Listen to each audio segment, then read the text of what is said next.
আসসালামু আলাইকুম। কেমন আছেন ভাইরা সবাই? এটা হচ্ছে যে কি সৌদি আরব রিয়াদে ঢাকা মেডিকেল, এটা বাতাতে, বুঝছেন? যারা সাফা মক্কা 1 সাফা মক্কা 2-তে যান তাদের উদ্দেশ্যে কিছু কথা না বলা নয়। কারণ কি, ঢাকা মেডিকেলে যখন যাবেন এটা আমাদের বাংলাদেশি একটা প্রতিষ্ঠান।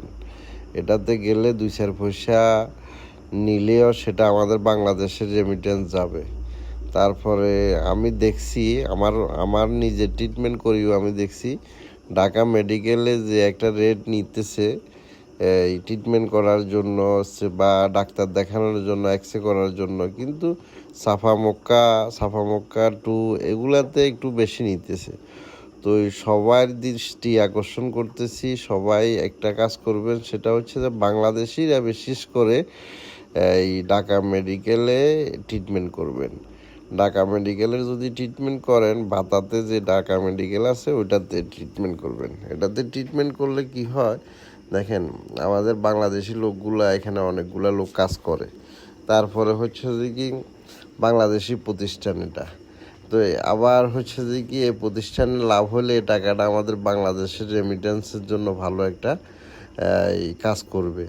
তো এই সবাই একটা কথা বলি, মানে বাংলাদেশি ঢাকা মেডিকেল সেন্টার হিসাবে সৌদি আরব রিয়াদে এটাতে সবাই ট্রিটমেন্ট করবেন, এটা হয়তো বা ভালো হবে, আমার যুক্তিতে ভালো আর কি, আমি মনে করি আর কি। আপনারা যেটা ভালো মনে করেন এটা করিয়েন। তারপরে আমার কাছে কেন জানি এটা ভালো লাগলো, এই জন্য আমি বললাম আর কি।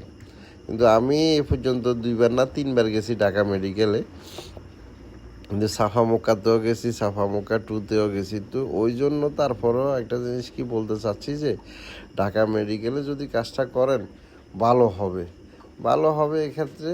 কারণ এখানে ডাক্তারগুলো আমাদের বাংলাদেশি ডাক্তার সবগুলা, তো তাদের সাথে কমিউনিকেশন করে সুন্দর করে কথা বলতে পারবেন, যেটা যেটা দরকার এটা বুঝাইতে পারবেন, বলতে পারবেন। আর সাফা মক্কা টোকা এগুলাতে হচ্ছে যে কি হিন্দি ডাক্তার, এদের সাথে হিন্দিতে অনেকে কথা জানে না, বুঝে না, নতুন অবস্থায় যারা এসছে।